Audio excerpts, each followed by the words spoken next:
Gaffer, a big win against Peterborough, a side that were undefeated in 11 games up until that point. We have some real momentum now, don't we, going into another tough game against Cheltenham. I think 5 wins in 6. You want more? Yeah, that last part. Yeah, I definitely want more. I think, Peterborough was a brilliant game, very difficult game. I'd mentioned pre-match about how difficult I thought it would be, and it sort of played out that way. I really enjoyed the first half, some of the football that we played.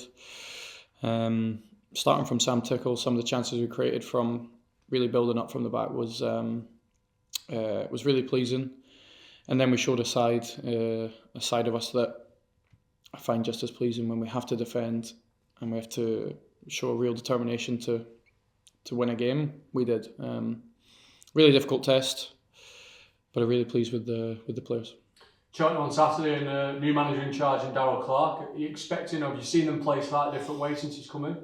Yeah, so looking at the Port Vale game, the Derby games, the last 2 cup results I wouldn't take too much into consideration. Before that, he'd had a big impact, so and a positive impact. So they're certainly conceding less chances. They look a lot more difficult to beat now, particularly at their place. So we have to go again. That's one of the things I've liked about the last 5-6 games is that I feel that every time we step on the pitch to warm up, there's an intensity to our group. And that's a consistency that I've been looking for, and I need to see it again this weekend. The players have to take full credit for the run that we're on, but I need them to go again. I need them to go again this weekend, and exactly the same when we get to the game on Tuesday. But this weekend is a huge game for us. We hit Peterborough on the counter a number of times on Tuesday night. Are you expecting a bit more control, a bit more of the ball on Saturday, or we'll play the same way? I guess we'll see. I think even in the Peterborough game first half, I wanted to try and dominate the ball. But in that game, without the ball, I had to limit the space that they had behind us. So that's why we played the way that we did.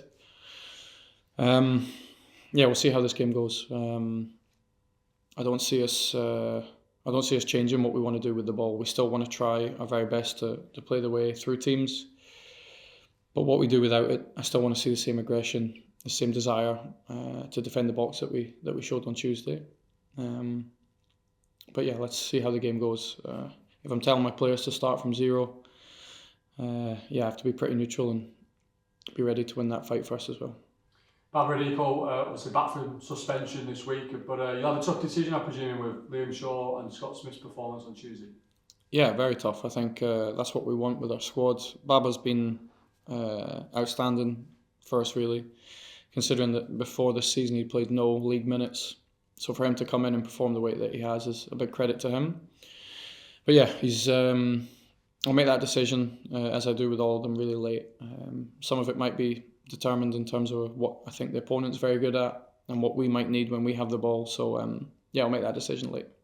And Sean Clare, is he training this week? No, not yet. We'll know about that a little bit tomorrow morning. But I will give Sean to the last moment to be fit for the next 2 games.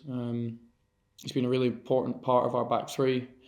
I know that we've played Omar can play in the back 3 and a back 4, so same as Jordan Jones. So we do have that option. But yeah, Sean's showed in the last 3 or 4 weeks that the player that I know he is. So fingers crossed he can be fit. You revealed in your press conference earlier that obviously a hammer blow with Tello and Jason Kerr going to be out for a period of time. Can you put any kind of specific timescale on the return, or is that a little bit difficult at the moment? Yeah, it's difficult because we're at the very beginning of the rehab process. I think if we see them before Christmas or New Year, I think it's been a big bonus. On those cases, really unlucky with Jason, just starting to build his way back from 11 months out, really, and to get a tackle on top of the foot on the metatarsals, it's really bad luck. But we'll, as I've said previously, we'll wait for Jason. Really like his mentality and his character. He just needs to go again. When he starts that process, he needs to come back with the same mentality. And Tello is just a really disappointing timing because I really felt in the 4 games he started, he had such big impacts in games, whether it was goals, assists. He created the moment that got the sending off against Shrewsbury.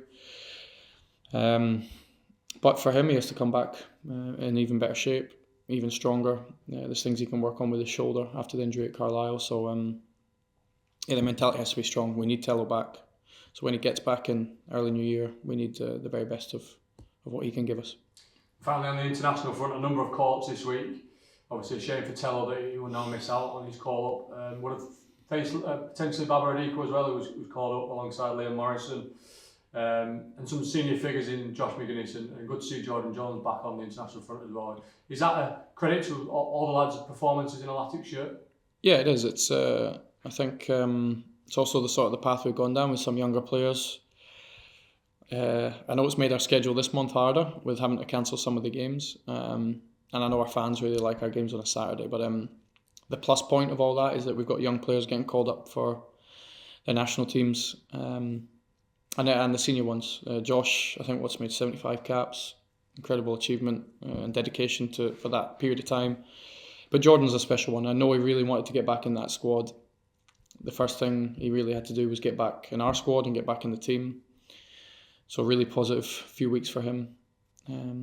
Brilliant role model for the rest of the squad. Wasn't making squads at the start of the season. Not through any real bad form of his own, but really other players stepping up. And when he got his opportunity, he's taken it and grabbed it with both hands. So, but during all that time, whether he was in squads or he wasn't, he trained exactly the same. His attitude around the training ground was the same. So a credit to him, but I need him to go again this weekend.